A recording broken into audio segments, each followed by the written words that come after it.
O Fantástico está de volta com uma investigação especial sobre a maior obra de infraestrutura do Brasil, a transposição do Rio São Francisco. O projeto deveria levar água para a região que enfrenta a pior seca dos últimos 40 anos. Mas, terminado o prazo para entrega, nem metade das obras foi concluída. Os repórteres Sônia Bride e Paulo Zero percorreram mais de 1.000 quilômetros sertão adentro e testemunharam o drama de quem vê o gado morrer e os prejuízos se acumularem numa espera sem fim. E sabe quem paga essa conta? Você.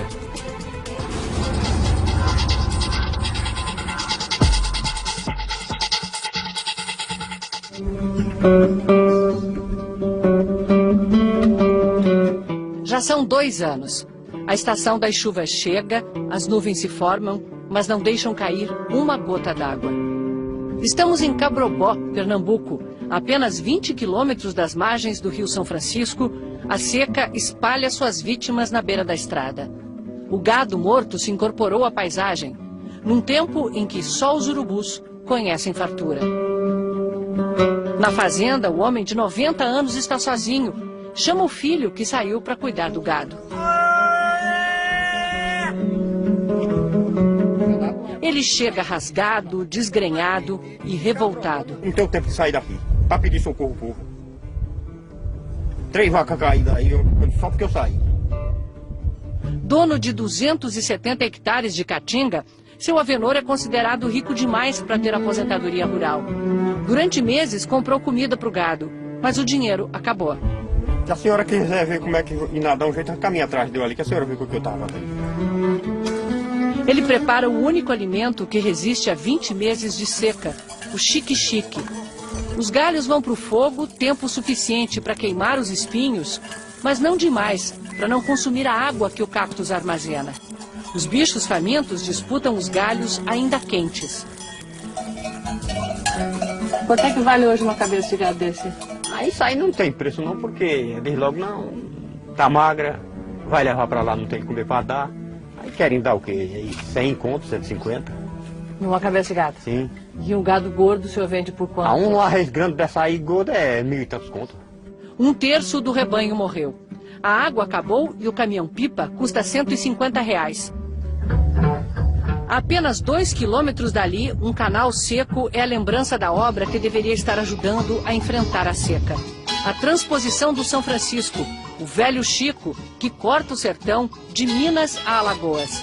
2 canais com mais de 500 quilômetros para levar a água para 5 estados, passando pelas regiões mais secas do Brasil. A transposição do São Francisco sempre foi polêmica. Os grupos que se organizaram contra argumentam que ela põe em perigo o Rio São Francisco, não resolve o problema da seca e só está sendo feita para irrigar as terras dos ricos. Com a obra pronta, saberemos quem tem razão.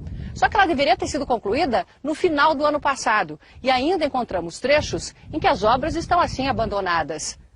E o sertanejo ainda vai ter que esperar 3 anos para ver a água correndo por esses canais. Além disso, nesse período, o custo disparou.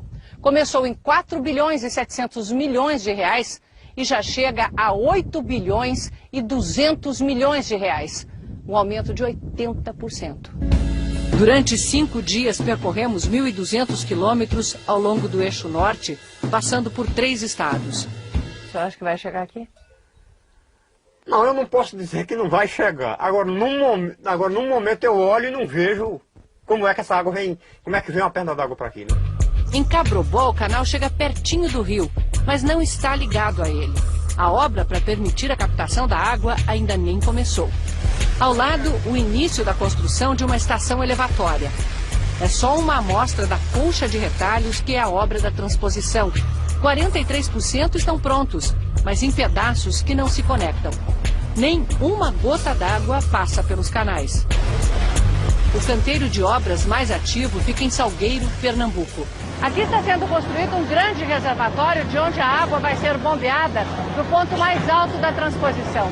Lá em cima, a água vai passar 180 metros acima do leito do São Francisco. Dali em diante, só com a força da gravidade, vai percorrer mais de 100 quilômetros. Foi este o cenário que o ministro da Integração Nacional, Fernando Bezerra, escolheu para dar entrevista. Ministro, por que essa obra ficou tão mais cara, quase dobrou de preço e atrasou tanto? O projeto básico foi concluído em 2001. Esse projeto básico serviu de base para as licitações e os projetos executivos foram desenvolvidos ao longo da obra e ocorreu uma grande discrepância entre o projeto básico e o projeto executivo da realidade encontrada em campo. O projeto básico foi feito ainda no governo Fernando Henrique Cardoso. Quando as obras começaram, em 2007, não foi revisado ou atualizado. Projeto mal feito é a causa mais frequente de atrasos de obras públicas no Brasil. A empreiteira ganha a licitação e, ao começar as obras, descobre que tem mais trabalho e com custos diferentes do que o previsto. Ministro, mas o projeto básico não deveria ser mais detalhado do que é? A legislação não define regras muito claras para esse projeto básico. Se cumpriu toda a legislação. Só que é preciso lembrar que essa é uma obra de engenharia muito complexa. A lei de licitações e contrato é muito clara. E ela, se você verificar lá no artigo 6º, ela tem vários incisos detalhando o projeto básico, que é exatamente para ser um projeto detalhado. Então, quando você bota uma licitação na rua com um projeto básico mal feito, deficiente e sem planejamento, o resultado é a obra paralisada. São obras mal feitas, com má qualidade e sem o resultado esperado pela população. Um exemplo de prejuízo provocado pela falta de um bom projeto executivo é quando é preciso fazer o deslocamento de imensas quantidades de terra. Aqui, os lotes foram licitados sem que ficasse especificado quanto seria de terra macia e quanto de pedreira, por exemplo, que precisa ser explodida, o que custa muito mais caro.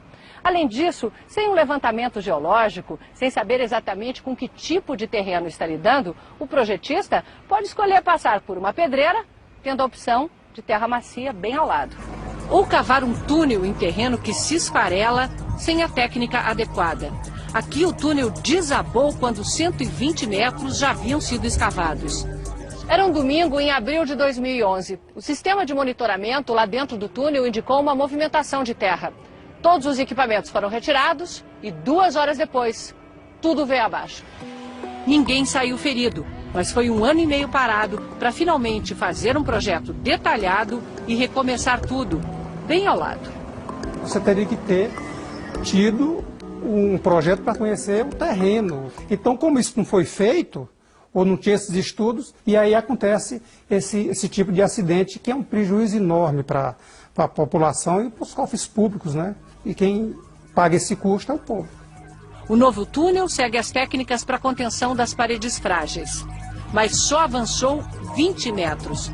Do outro lado da montanha, a frente de trabalho que vem na direção oposta deu a sorte de cavar rocha firme e já perfurou 4,5 km. Mas quando se bota as máquinas em campo, ministro, sem saber exatamente que tipo de solo vai encontrar, não é botar o carro na frente do boi? Não. Diversos projetos de engenharia são tocados com os projetos executivos sendo feitos ao tempo em que a obra vai avançando. Antes e depois do túnel, 2 trechos completamente parados. De lá, a água viria reforçar o açude Boqueirão, já na Paraíba, que está só com 17% da capacidade. O nível da água baixou tanto que expôs as ruínas da antiga cidade de São José de Piranhas, transferida há 80 anos para a construção da represa. A obra do canal também desloca agricultores que têm suas terras no caminho para vilas agrárias como esta. De imediato a gente sentiu uma grande alegria, que morávamos em uma fazenda, recebíamos água de carro-pipa, mas aí aos poucos, depois da mudança que a gente foi vendo, alguns sentem tristeza. As casas são grandes, mas estão rachando. Com relação ao dinheiro público investido aqui, como é que você se sente? A gente vê que foi uma quantia bem grande, né? E que, de certa forma, sai do nosso bolso. Cada família teria um lote de 5 hectares, um deles irrigado, para plantar. Mas passados 2 anos, eles continuam vivendo de uma mesada do governo. É a mesma coisa, né? Está numa invalidez. Porque o que a gente é acostumado mesmo é trabalhar. Trabalhar na roça para ter o sustento da pessoa, de cada um de nós. A caixa d'água também rachou. E só não falta água nas casas porque o seu Lindoval fez uma gambiarra, mandando a água direto, racionando uma rua de cada vez. Em alguns trechos é o próprio canal da transposição que está rachado. árvores crescendo no fundo seco. Desde 2005, o Tribunal de Contas da União encontrou irregularidades que chegam a 734 milhões de reais. O Ministério da Integração investigou contratos que não foram honrados ou que têm sobrepreço, pagamento duplicado por obras ou pagamentos de serviços que não foram executados. O Ministério agora espera a defesa das empresas. Foram 5 processos investigativos e assim que eles responderem às informações que constam desses relatórios, nós então tomaremos as providências cabíveis. Se o Ministério está esperando o contraditório, é porque encontrou sobrepreço e superfaturamento. Nos relatórios até aqui existe sim indícios de sobrepreço e de superfaturamento. Além disso, por determinação do TCU, o Ministério deve investigar a paralisação de obras. Isso aí tem que ser identificado quem é o responsável por isso. Por que essas obras não foram concluídas e em que condições esse contrato foram assinados. Alguns trechos abandonados já foram retomados depois que o Ministério refez os projetos e licitou novamente as obras. Até março, todos devem estar licitados. Em Serrita, Pernambuco, encontramos uma comitiva de esperança.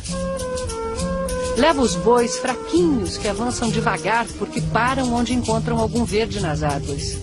Neste canto de Pernambuco caiu uma chuva no dia 5 de dezembro. Não ficou água nos barreiros, mas a vegetação da caatinga brotou. Por que o gado veio para cá? Porque a situação minha é difícil lá. Se eles ficassem lá, talvez amanhã não tivesse mais nem a metade vivo. Porque não tinha o que dar a eles hoje. E aqui está melhor? Aqui está melhor, tem uma folhinha murcha. Eu acredito que eles, comendo essa folhinha murcha, eles vão sobrevivendo, né? Lá no meu terreno não choveu nem para isso, nem para fazer água de nada. Não fez água para passarinho. Nem todas as vacas chegam ao destino. Uma é resgatada de caminhonete, tão debilitada que não consegue parar em pé. O esforço dos vaqueiros é em vão. Francisco Tadeu é a classe média agrária do sertão que está sendo jogada na pobreza por causa da seca. A maioria das famílias tem cisternas que garantem água para beber. E só. Quando foi que começou a morrer o gado? A primeira começou a morrer da seca no Natal de 2011. 13 meses depois, já se foram 60. O Conselho Nacional de Pecuária de Corte estima que o Nordeste perdeu 12 milhões de cabeças de gado por causa da seca. Metade morreu e a outra metade foi abatida antes da hora ou mandada para outras regiões. Essa vaca aqui é uma das melhores vacas de leite que eu já possuí.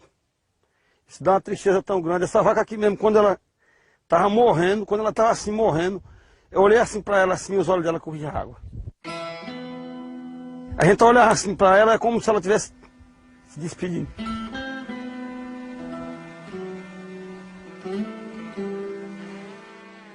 Estou andando aqui agora porque vim com vocês, mas não gosto nem de olhar para cá não.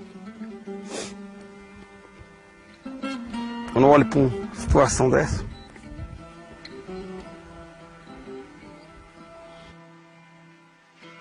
No curral ficaram as que estão fracas demais para ir embora. Isso era para ser um animal bonito. Isso é filho de vaca boa. Isso é filho de vaca cara. Era para ser um animal bonito. Quando tá assim, não dura mais muitos dias não. Vaca como essa aqui eu comprei 8 de uma vez. 8 vacas. Essas vacas foram a R$2.500. Era vaca com acima de 10 litros de leite por dia. Essa vaca que está amamentando, tá pele e osso. E além do bezerrinho dela, ainda precisa alimentar os outros que ficaram órfãos porque as mães já morreram de fome. É como se fosse sua família aqui e você visse doente sem poder cuidar. Dá mesmo uma tristeza ver esse bicho nesse estado. Essa vaca aqui está morrendo. Para ela agora é uma questão de dias, talvez até de horas. Aí não tem mais o que esperar. Aí não tem mais o que esperar não. Aí só tá viva porque tá viva ainda, mas de todas que foram pro chão, que ficaram assim, tá indo para lá, pro cemitério do gado. Enquanto pôde, ele comprou ração, mas a seca fez o preço se multiplicar por 4. Tu tem capital para depois repor o rebanho? Daniel, eu nem penso isso. Se for pensar isso aí, fica doido. E essa transposição de São Francisco, o senhor acha que se tivesse pronto ajudava aqui? Se for como eles dizem, o pessoal diz, acredito que ajudava. Acredito que melhor do que o que está, fica. Muito. Porque a água é riqueza, né? Há 3 anos de ver a água correndo, a família se agarra na fé. Vamos esperar por a vontade de Deus, né? Se for para acabar, até a última acaba. Né? Vamos ver se pelo menos a gente sobra, né? Para contar a história.